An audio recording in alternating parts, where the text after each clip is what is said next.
एक बहुत बड़े किसान नेता हैं गुरजीत सिंह। पिछले 2 सालों में इन्होंने बहुत बड़ा अपने आप को दिखाया कि मैं एक बहुत बड़ा किसान नेता हूं, बहुत बड़ा किसान नेता हूं, बहुत बड़ा किसान नेता हूं। हरियाणा में चुनाव हुए, इन्होंने अपनी पार्टी बनाई, 1170 वोट मिले इस आदमी को। अब ये तो बताओ, ये तो बोलने की जरूरत ही नहीं है कि हार गए हैं, तो 1170 वोट से कौन सा जी 1170 वोटों से हारे नहीं हैं, 1170 वोट ही मिले हैं इस बहुत बड़े किसान नेता को।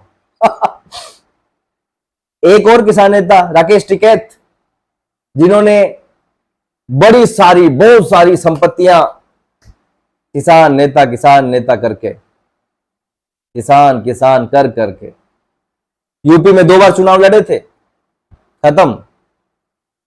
और दूसरी बात, सोनीपत के आसपास का जो एरिया है वहीं पे ही किसान नेता सिंधु बॉर्डर के तरफ हावी हैं, वहीं वो बैठे हैं 200 दिनों से।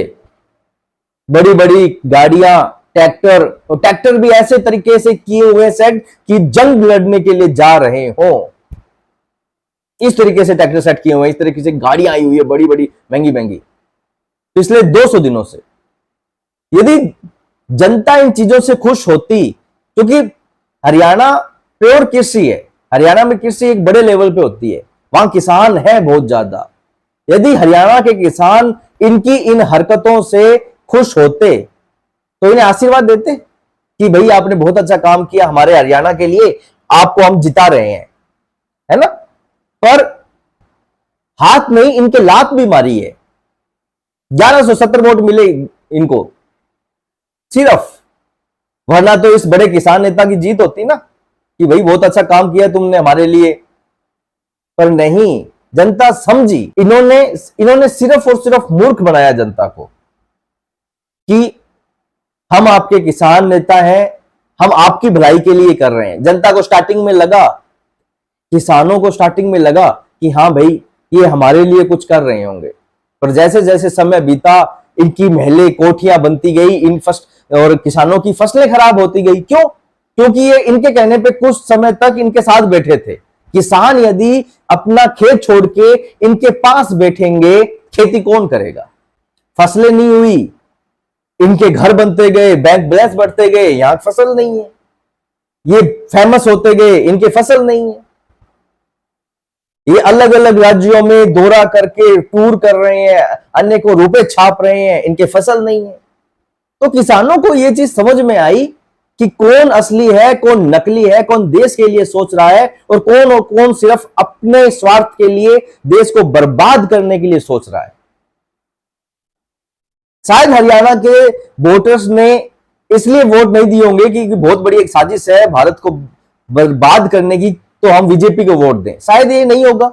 शायद उन्होंने इसलिए वोट दिया होगा कि बीजेपी ने अच्छा काम किया, हम वोट दे देते हैं।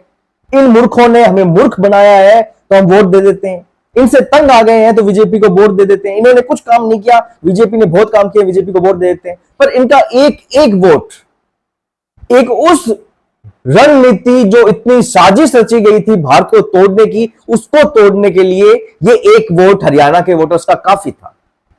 ये एक एक वोट काफी था।